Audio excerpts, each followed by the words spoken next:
Jadi yang penting anaknya diam, HP, waktunya makan tidak teratur nggak gitu teratur. Kadang kan wis lupa kalau pegang HP itu, lupa ngasih makan anak, lupa ngasih segalanya.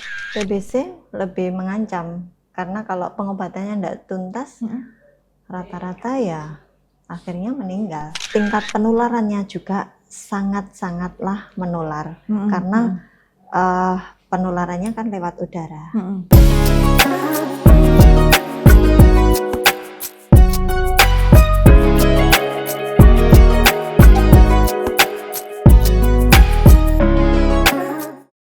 Ibu, assalamualaikum. Waalaikumsalam warahmatullahi wabarakatuh. Gimana kabarnya, Bu? Alhamdulillah baik, Mbak Komeng. Saya tuh kadang tuh ya Bu, pikirnya tuh gini, ini anggota DPR dengan berbagai macam latar belakang pendidikan, keluarga gitu, ujung-ujungnya menjadi anggota DPR, terjun di dunia politik.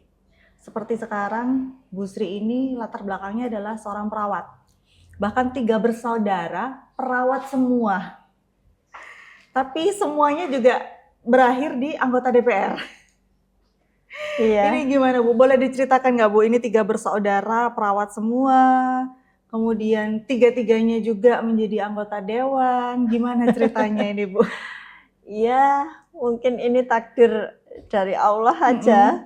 Jadi secara kebetulan kami 3 bersaudara memang sekolah di kesehatan. Waktu itu awalnya saya yang dulu sekolah di SPK. Waktu itu SPK itu sekolah perawat kesehatan, sederajat dengan SMA. Oh, oke. Berarti setelah SMP langsung masuk ke SPK gitu? Iya, karena bapak saya almarhum itu pengen punya anak jadi perawat. Jadi lulus SMP itu saya sudah didaftarkan di SPK itu. Dan kakak saya masih SMA, karena kan kita hanya selisih 2 tahun sama kakak. Dan kakak lulus SMA itu mau kuliah jauh, itu kan ya karena kami ini kan keluarga di desa, petani, ibu saya single parent, jadi kita nggak mau jauh-jauh dari orang tua. Jadi akhirnya yaudah ada sekolah D3 keperawatan di Bojonegoro. Akhirnya kakak juga kuliah di situ. Nah, setelah saya lulus SPK dan kakak masuk Akper, terus kebetulan adik saya ini juga lulus SMA, bingung mau ke sekolah kemana. Ya sudah ke Akper aja. Jadi kita akhirnya semua lulusan Akper, ya perawat. Jadi yang memulai sekolah perawat ini justru Bu Sri dulu? Saya. Anak kedua dulu nih? Iya, waktu itu adanya SPK, dulu masih ada SPK, kalau sekarang kan sudah enggak. Jadi setelah lulus SMP ke SPK. Tapi dengan berjalannya waktu, saya kuliah sambil kerja. Setelah terima kerja, baru saya sambil kuliah sambil kerja. Pertama melanjutkan ke D3 keperawatan, di sini juga di Akper Rajek Wesi. Dan tahun 2014 kalau tidak salah melanjutkan ke S1 keperawatan di Setikes Muhammadiyah Lamongan. Gitu. Ketemu sama Bapak berarti pas kapan ini Bu? Ketemu sama Bapak pas sudah kerja di Rumah Sakit Aisyah. Berarti setelah D3 atau setelah S1 bahkan ya? Belum. Jadi belum kuliah. Jadi saya lulus SPK itu kan kita mau kuliah lagi, waktu itu SPK mau kuliah ke kebidanan Akbid. Itu waktu itu kan Akbid belum menerima yang lulusan SPK. Yang diterima malah justru SMA. Jadi waktu itu saya juga bingung mau melanjutkan ke P2B juga jauh. P2B itu apa, Bu? Program pendidikan bidan. Oke. Waktu itu juga jauh-jauh tempatnya. Akhirnya saya juga oh kalau saya kuliah jauh juga kasihan ibu. Jadi akhirnya saya melamar kerja. Alhamdulillah bisa bekerja di waktu tahun 99. Lulus SPK itu kan 98. 99 saya diterima kerja jadi tenaga honorer di Rumah Sakit Umum Sosodoro.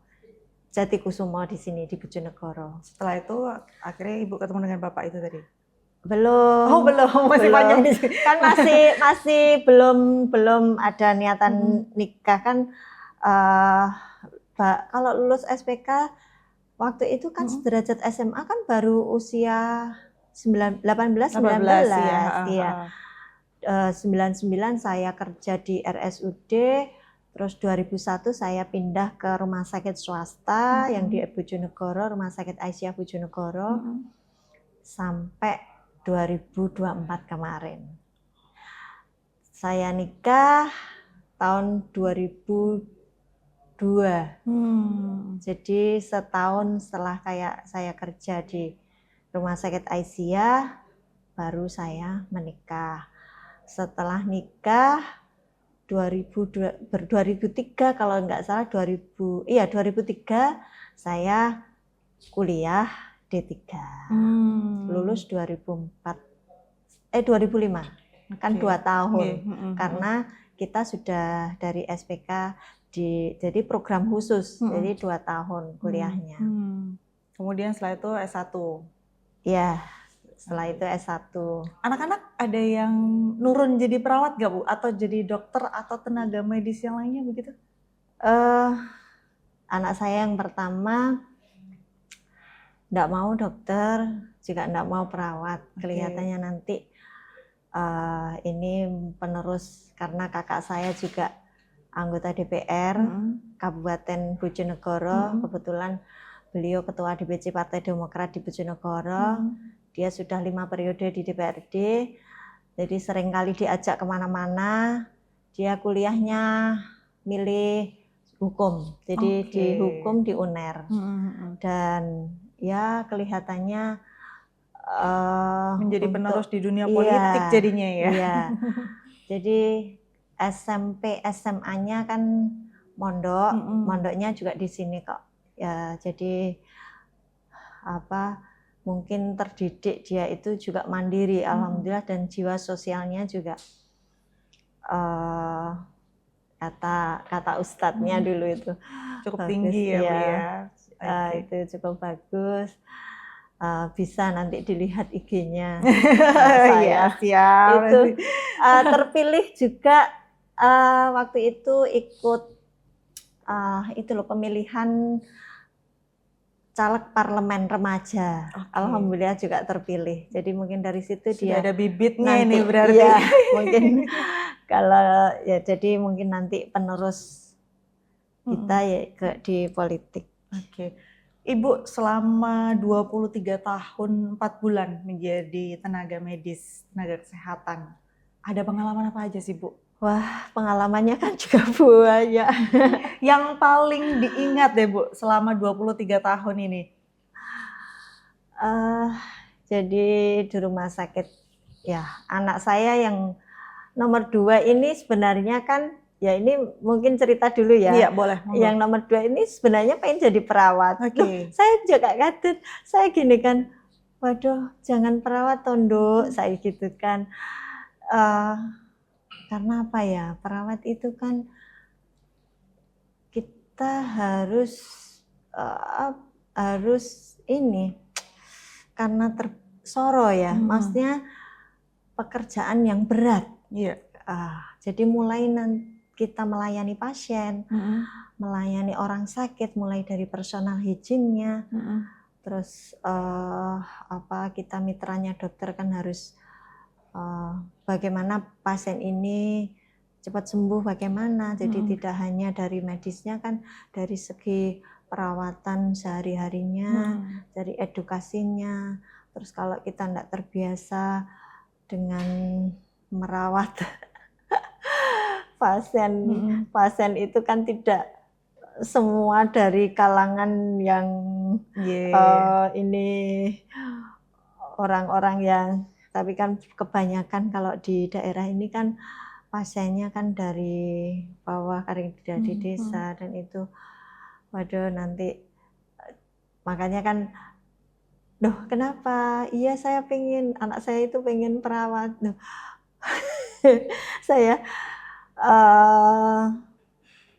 jangan perawat, karena saya kan perawat, jadi tahu lah susahnya, jadi iya susahnya, suka dukanya. Jadi kita itu kalau ya dinas pagi, sore, malam, kalau malam kan pasti tidak tidur karena kan akan standby untuk jaga pasien, ada tindakan apa, ada ya pasien, semua kan kebutuhan pasien mulai dari personal hygiene sampai dan lain sebagainya. Itu semuanya kan jadi urusannya perawat. Iya, begitu ya, Bu, jadi urusannya perawat.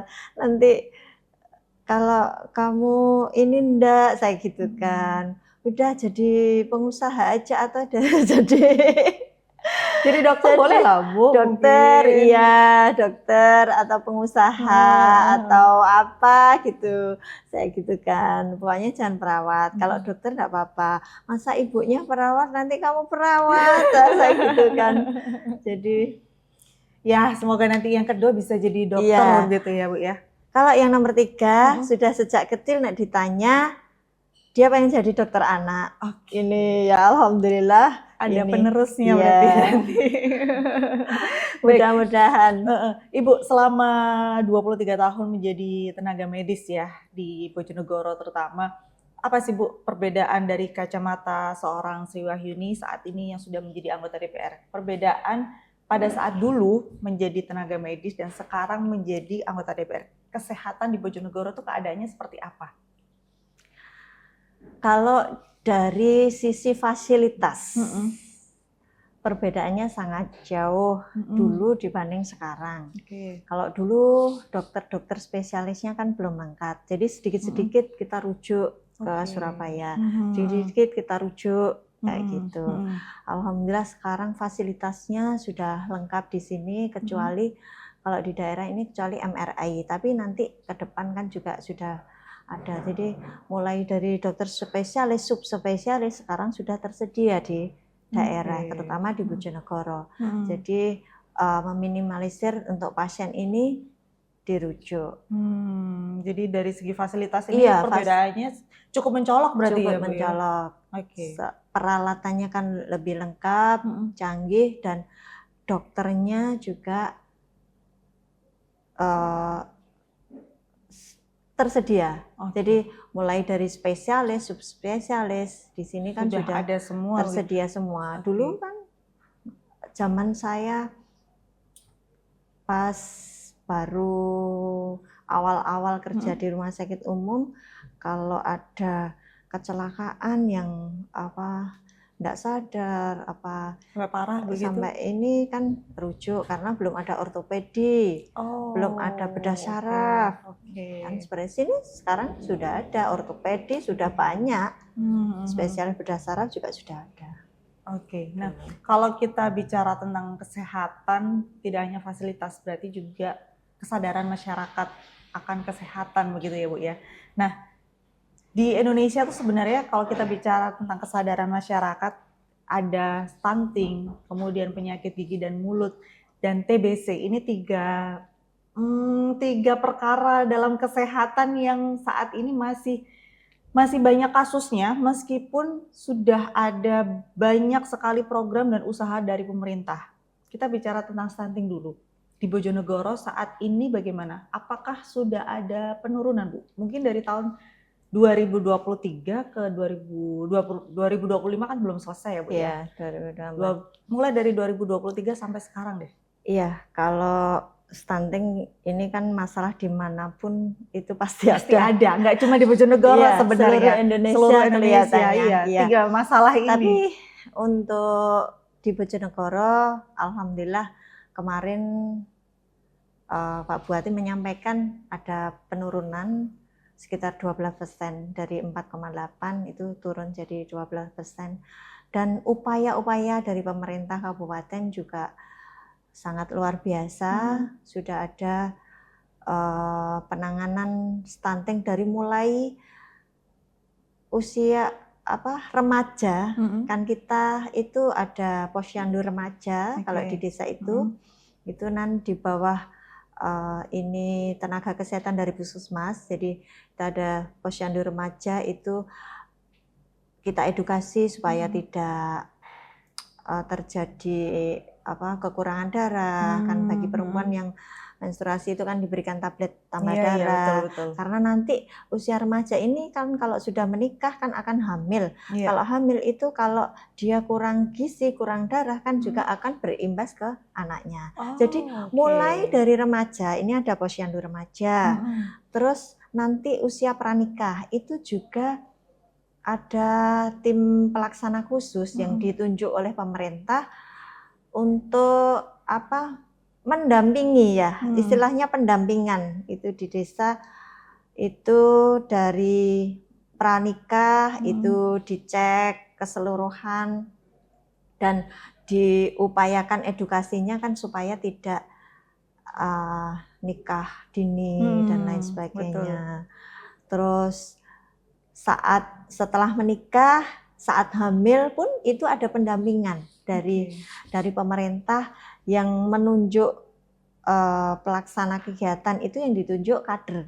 Jadi di desa itu ditunjuk kader pelaksana yang membantu melakukan pendampingan. Jadi ada kader warga setempat itu sendiri dan ada tenaga kesehatannya juga, dan tentunya juga dari petugas puskesmas yang itu melakukan pemeriksaan secara berkala.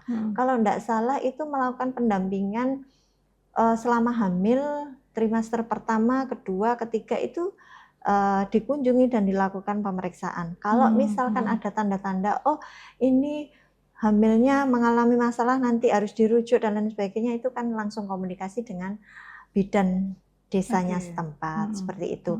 Terus setelah lahir pun juga ada kunjungan, ada pendampingan. Jadi selama anak ini ibu nifas dikunjungi, dan bayinya pun juga dikunjungi oleh tim yang ditunjuk itu, TPK itu, ya.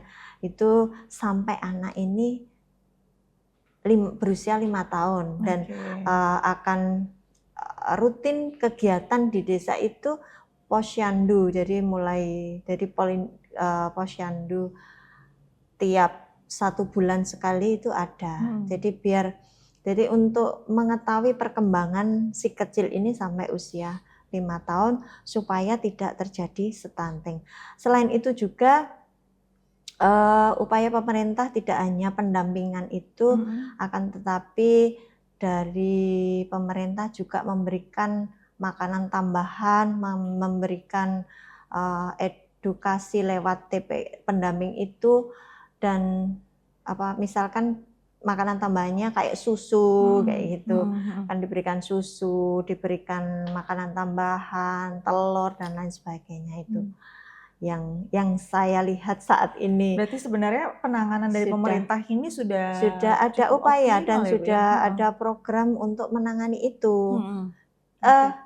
Hanya saja kendalanya di lapangan itu banyak yang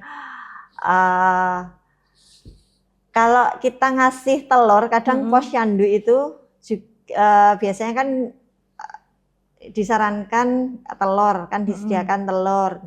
Kadang itu tidak dimakan anaknya, tapi dibawa pulang, nanti dimakan ayahnya, dimakan ibunya. Kalau ibunya menyusui sih enggak apa-apa.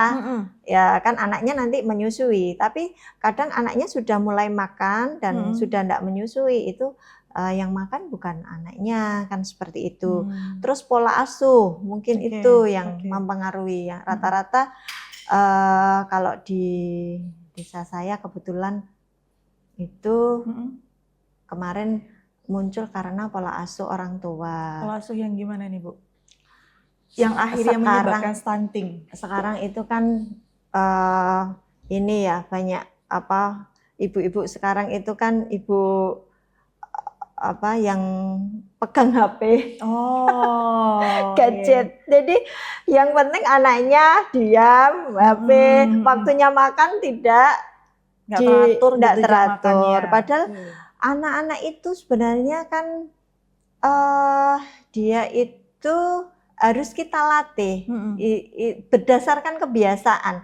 Kalau tidak kita biasakan sejak dini, sejak awal, maka akan ya itu nanti waktunya makan dia juga tidak merasa lapar karena tidak terbiasa dikasih makan. Tapi coba kalau dibiasakan, mungkin mulai dari makan pagi dibiasakan ibunya telaten memberikan makan pagi jam sekian, memberikan cemilan jam 10, memberikan makan siang jam 12, nanti jam 3 dikasih apa, dan mau tidur sore hari makan sore, terus mau tidur minum susu. Kalau dibiasakan seperti itu kan nanti akan terbiasa dan anak ini akan disiplin.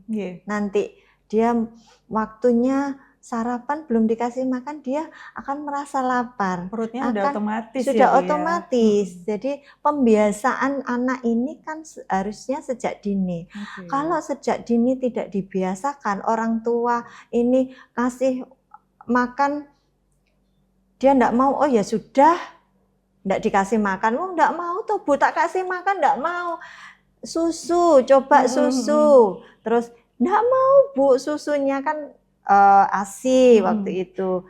Susu tambahan mungkin susunya dibuat sama bubur, jadi bubur susu kan seperti itu kita ada.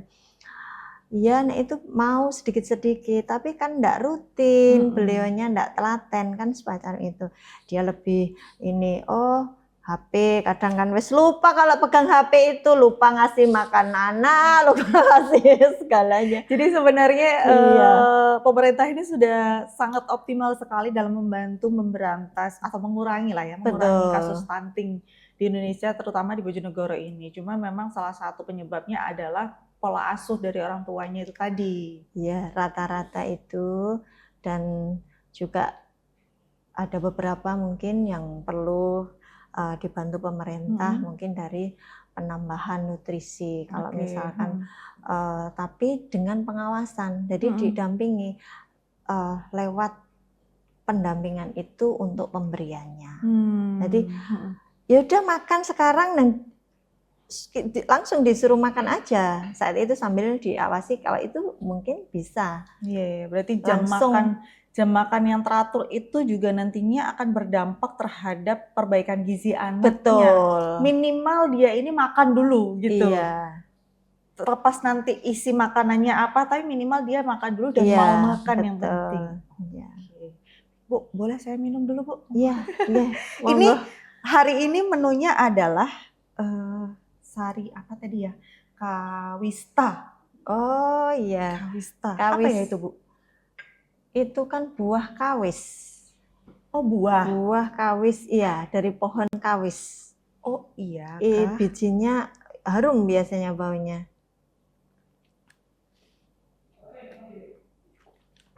Saya baru minum hari ini di sini. Karena di Surabaya nggak ada. Ini emang tanamannya hanya ada di Bojonegoro atau gimana sih? Enggak, banyak di. Oh iya. Malah Bojonegoro saat ini mungkin sudah mulai enggak ada yang mulai punah. Kok kelihatannya saya juga jarang menemukan pohon kawis. Oke. Mungkin di sepertinya mainnya yang kurang jauh ini ini. Nggak ngerti saya beneran, ini baru tadi ngelihat apa ini sari buah kawis warnanya hitam. Penasaran, ternyata rasanya enak juga. Oke, Ibu, kita balik lagi ke kesehatan masyarakat di Bojonegoro. Selain tadi ada stunting atau gizi buruk, juga masih ada kasus yang lainnya adalah penyakit gigi dan mulut, dan yang terakhir adalah TBC. TBC ini kan kita tahu banyak sekali kasusnya dan pengobatannya pun cukup lama. Banyak juga yang tidak teratur berobat sampai akhirnya nggak selesai-selesai begitu. Kalau dibandingin TBC sama COVID sebenarnya kan lebih mengancam nyawa TBC nggak sih, Bu? TBC lebih mengancam karena kalau pengobatannya tidak tuntas, rata-rata ya akhirnya meninggal. Oke. Kenapa akhirnya gini dulu deh. Gimana kondisi kasus TBC di Bojonegoro saat ini? Secara pasti dan persisnya mungkin perlu ini ya, saya kurang tahu, tapi yang jelas menurut pengalaman saya masih banyak di Bojonegoro ini yang sakit TBC. Dan rata-rata tingkat kematiannya juga paling tinggi. Dan untuk tingkat penularannya juga sangat-sangatlah menular karena penularannya kan lewat udara. Jadi ini memang harus kita perhatikan betul dan pemerintah juga sudah banyak program yang untuk menangani penyakit TBC ini.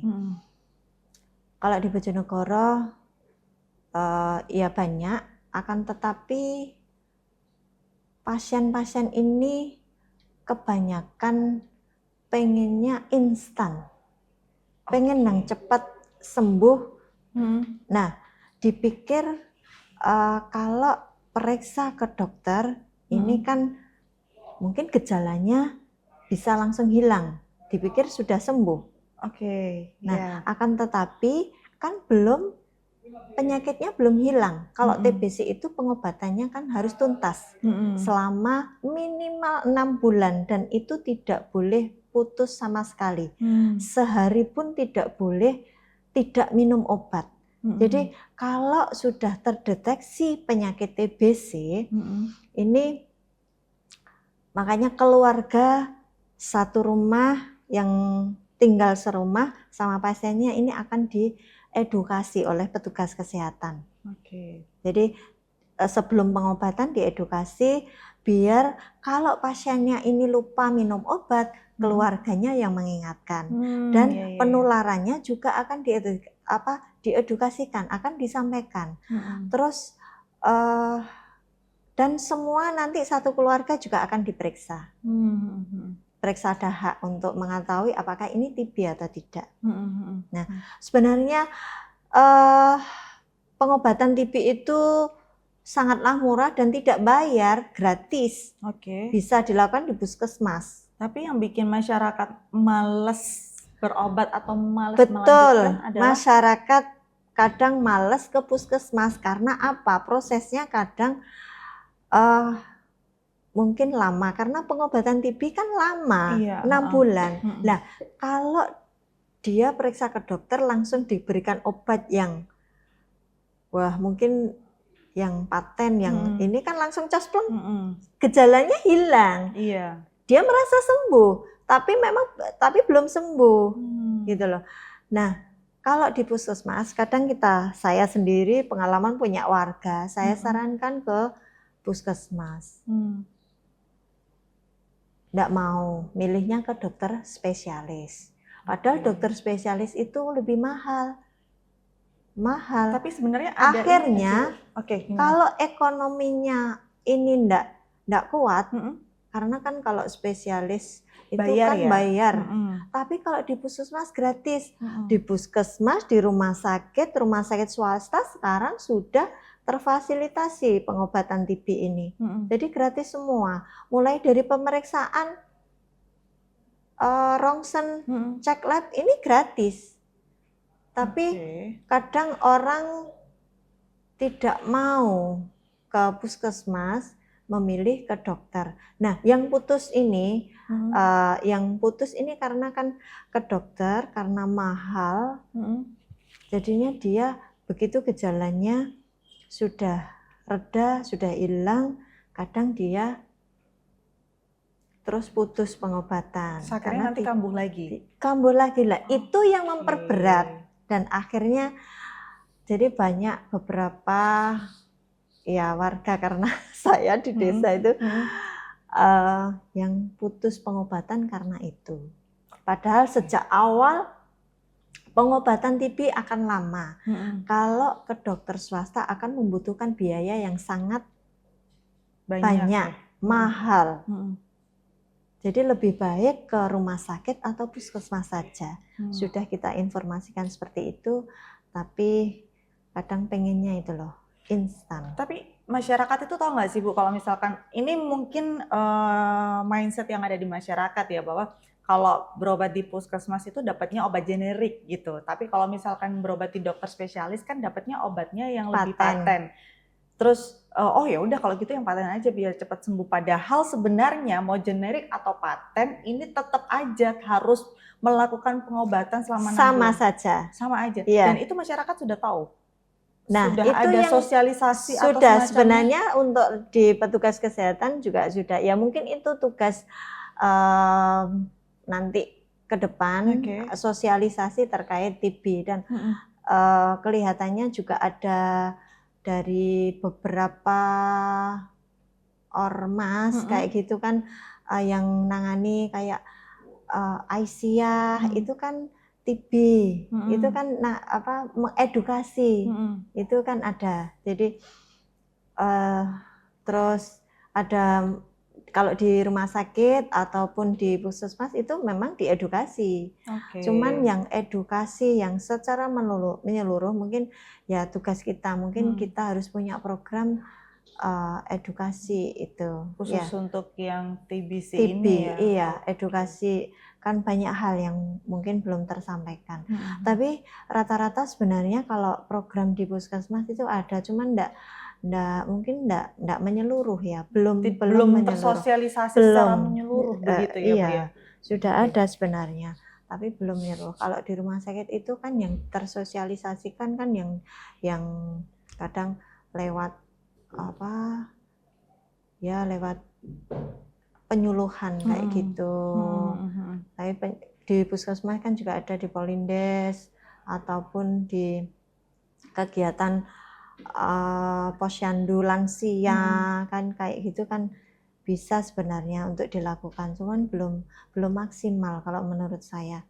Dan mungkin nanti ke depan bisa lebih maksimal lagi ya Bu lebih ya? maksimal dan terutama sosialisasi terhadap masyarakat yang bahwa sebenarnya kamu mau berobat di mana aja, mau pakai obat generik atau paten, itu proses pengobatannya tetap sama. 6 bulan minimal, baik obat mahal, obat yang generik sama. Dan obatnya sebenarnya sama kok. Tetap berarti nanti harus ada sosialisasi tersendiri untuk masyarakat bahwa mudah-mudahan mau nanti berobat ada di mana aja, program untuk edukasi yang semacam ini, terutama TB. Iya. Baik. Karena termasuk 10 besar penyakit dengan yang menyebabkan kematian paling tinggi.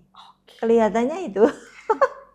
Nah, kalau kita bicara penyakit yang beresiko kematian, ini kan juga kita harus bicara tentang fasilitas dan juga pelayanan kesehatan gitu. Salah satunya adalah BPJS. Iya. Untuk TBC ini sudah di cover BPJS belum ya Bu? Sudah ya. Makanya semuanya pengobatannya gratis. Gratis. BPJS bisa di rumah sakit umum, rumah sakit swasta juga bisa. BPJS tercover semua. Nah, kalau BPJS, fasilitas BPJS dan juga pelayanan BPJS di Bojonegoro sendiri saat ini seperti apa? Apakah sudah cukup maksimal dalam melayani masyarakat atau bagaimana? Wah, maksimal banget karena Bojonegoro sudah UHC. Jadi semua nanti akan tercover BPJS. Kalau bagi yang belum, kalau misalkan ada warga Bojonegoro yang belum punya BPJS kesehatan dan datang ke rumah sakit saat sakit, nanti akan diberikan pengantar lewat rumah sakit untuk keluarganya datang ke Dinsos ngurus. Dan ini nanti akan dikasih waktu sampai 3 hari maksimal dan insya Allah nanti bisa digunakan. Sebelum 3 hari sudah jadi dan bisa di cover BPJS. Ini tanpa biaya.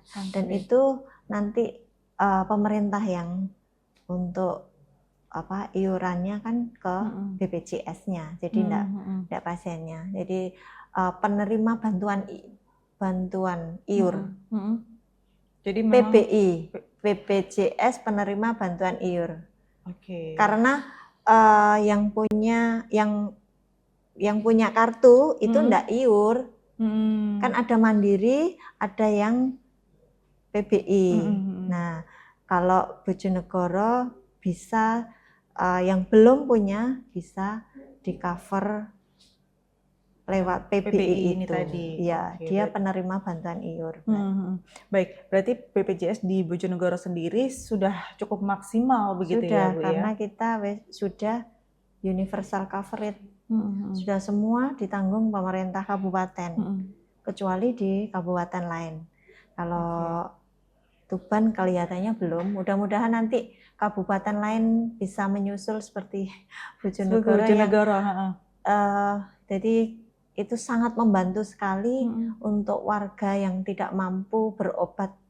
Misalkan dia opname ke rumah sakit, sudah tidak bayar lagi. Sangat membantu itu. Oke, Bu, terkait dengan BPJS, saya sempat mendengar ada program check up gratis yang akan di cover BPJS. Betul, ini kan programnya Pak Prabowo. Oke, ya. Ini gimana ini Bu? Apakah syaratnya apa supaya masyarakat ini bisa check up gratis dan supaya bisa di cover oleh BPJS? Karena kalau kita check up itu kan biayanya lumayan ya Bu ya? Iya betul, sangat ini perlu kita apresiasi program pemerintah pusat ini dan kita mendukung penuh program ini, luar biasa, sangat bagus sekali dan itu bisa mencegah masyarakat untuk jatuh sakit yang lebih berat. Kalau check up berat dan ini bisa dimanfaatkan oleh masyarakat luas. Jadi kalau tidak salah saat tanggal lahir ya, saat ulang tahun itu bisa melakukan pemeriksaan. Nah, berarti setiap tahun sekali bisa melakukan check up. Nah, ini dan itu bisa di puskesmas kan di Vaskes 1. Nah, dan tidak berbayar. Iya, gratis. Tidak berbayar sama sekali begitu ya, Bu ya. Padahal kalau kita itu cek kesehatan mandiri di luar di lab luar, karena kalau BPJS ini pun kalau enggak pas sakit kita minta check up kan juga enggak tercover karena kalau kita sendiri kecuali itu advice dari dokternya. Ini perlu cek ini itu di cover. Tapi kalau kita saya minta check up sendiri kan enggak bisa karena untuk apa kan harus advice dokter. Oke, berarti ini program ini berarti bisa bermanfaat banget. Iya. Karena nantinya kita bisa check up gratis setiap tahun tanpa harus nunggu kita sakit dulu. Betul. Jadi sebelum sakit kita periksa dulu biar tahu ini nanti kedepannya itu akan menjadi fatal kayak hipertensi. Nah, kalau ini tidak pernah check up, resikonya dia moro-moro itu apa? Tiba-tiba. Maaf, ya tiba-tiba akhirnya dia kena stroke.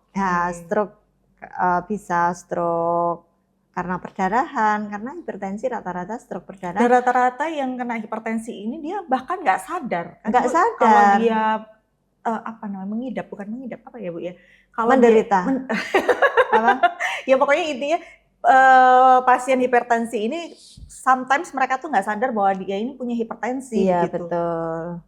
Nggak sadar kalau dia nggak ada keluhan, dia nggak sadar. Kadang tiba-tiba tensinya ternyata tinggi. Kalau tensi di atas 140 kan sudah dikatakan hipertensi. Dan kalau itu tidak minum obat rutin setiap hari, lama-lama kan akan kemana-mana. Jadi akan mengarah bisa ke jantung, jantungnya bengkak. Akan kalau misalkan terlalu tinggi kan bisa stroke, terus bisa ke gagal ginjal dan lain sebagainya. Terus kolesterol. Kolesterol ini kalau misalkan tidak diketahui sejak dini, orang kan enggak tahu, kolesterol saya tinggi atau kan enggak tahu. Padahal kalau tinggi ini juga bahaya nantinya. Kalau enggak dikontrol, enggak dikasih obat, nanti kan bisa menyumbat pembuluh darah akhirnya juga bisa jantung. Kalau pembuluh darahnya di otak kan juga stroke, tapi yang penyebabnya yang infak, bukan yang perdarahan karena hipertensi kan seperti itu. Terus ya banyak lah kalau kolesterol itu nanti. Iya. Berarti memang ini salah satu program yang cukup harus diapresiasi begitu, cukup bagus untuk masyarakat supaya masyarakat di Indonesia ini lebih sadar dengan kesehatannya begitu. Selain itu juga seperti diabetes, kencing manis, ini juga kadang orang itu tidak sadar kalau dia itu diabetes. Makanya pemerintah membuat program semacam ini sangat bermanfaat sekali untuk masyarakat. Tapi ini programnya sudah mulai berjalan belum, Bu? Sudah, ya. Mungkin perlu pihak puskesmas, kan banyak juga sosialisasi baik di medsos, baik di pertemuan-pertemuan di kecamatan ataupun di saat posyandu itu. Oke, berarti memang sebenarnya programnya sudah berjalan, tinggal bagaimana nanti masyarakat bisa memanfaatkan begitu. Iya, betul. Kadang masyarakat itu juga gini kendalanya itu, kadang mau takut, dia itu takut sakitnya ketahuan, jadi nggak mau periksa. Itu juga kendala di lapangan. Jadi udah periksa gratis di puskesmas, nggak apa-apa. Nah itu kan mencegah mencegah biar tidak terjadi hal-hal yang tidak diinginkan. Misalkan penyakit yang sudah tiba-tiba kan parah, kan ini sering kali terjadi di apalagi yang orang-orang pedesaan, tani itu kan merasa sehat, merasa enggak apa-apa. Tiba-tiba sakitnya sudah parah. Nah, kalau kita bicara tentang masyarakat yang ada di pedesaan, yang ada di pelosok begitu Bu, ya mungkin di sekitar Bojonegoro sendiri kan, Bojonegoro ini juga cukup luas, ada yang bagian pelosok begitu. Apakah tenaga medis di Bojonegoro ini sudah tersebar merata sampai ke pelosok, Bu? Di kota maupun di pelosok ini ada tenaga medis, atau yang di pelosok bahkan sekarang ini sedang menunggu kedatangan tenaga medis ini, bantuan dari kota? Iya, sebenarnya pemerintah sudah mempunyai program satu desa satu bidan, dan itu alhamdulillah sudah ada. Jadi setiap desa sudah ada bidannya. Terus ada program lagi satu desa satu perawat. Jadi perawat Ponkesdes. Nah itu. Tapi ini dengar-dengar kemarin banyak nakes yang bilang ternyata belum semua ada. Walaupun itu sudah program, tapi belum semua ada. Ya mungkin karena alasan tertentu, jadi belum semua ada. Jadi ini kendalanya sebenarnya ada di pemerataannya begitu ya Bu? Iya. Kalau sumber daya manusianya sendiri, lulusan Akper, Akbid, dokter dan lain sebagainya? Wah, banyak sekali. Malah mereka yang lulusannya ini juga sebenarnya juga kita prihatin juga, banyak lulusan Akper, Akbid ini yang susah mencari kerja. Ya. Susahnya karena padahal kan yang di pelosok ini butuh banyak gitu Bu. Sementara banyak juga di kota tenaga medis yang masih nganggur. Mereka nggak mau ke pelosok. Iya, kalau yang bersangkutan itu tempat tinggalnya di kota kan secara otomatis pengennya kan kerja di kota juga. Iya. Kecuali ada kebijakan pemerintah misalnya merekrut, ada lowongan Ponkesdes yang satu perawat satu itu langsung ditunjuk, diberikan SK untuk di sini ditugaskan di pelosok terpencil, itu bisa. Mereka mau tidak mau kan harus mau kan, karena banyak sebenarnya kalau misalkan pemerintah mau buka lapangan pekerjaan, walah nanti yang antri ini loh banyak sekali Bu, ya? lulusan perawat bidan itu, waduh banyak, dan mereka tak lihat banyak juga yang kerja di klinik kecantikan kayak gitu. Jadi tidak di rumah Saking sakit, banyaknya iya, lulusan perawat. betul, tidak di rumah sakit, tidak di puskesmas, tapi di klinik kecantikan. Baik, terima kasih Bu Iya. atas waktunya. Semoga menjadi anggota dewan yang dulunya seorang perawat dan sekarang menjadi anggota dewan ini bisa memberikan pelayanan terbaik untuk masyarakat, terutama di bidang kesehatan. Amin. Bisa memajukan sistem pelayanan kesehatan di Bojonegoro bisa lebih baik lagi. Amin. Mohon doanya. Wanita kuat di Bojonegoro luar biasa. Terima kasih Ibu. Kita banyak. ketemu lagi kapan-kapan. Ya, siap. Wassalamualaikum warahmatullahi wabarakatuh. Waalaikumsalam warahmatullahi wabarakatuh.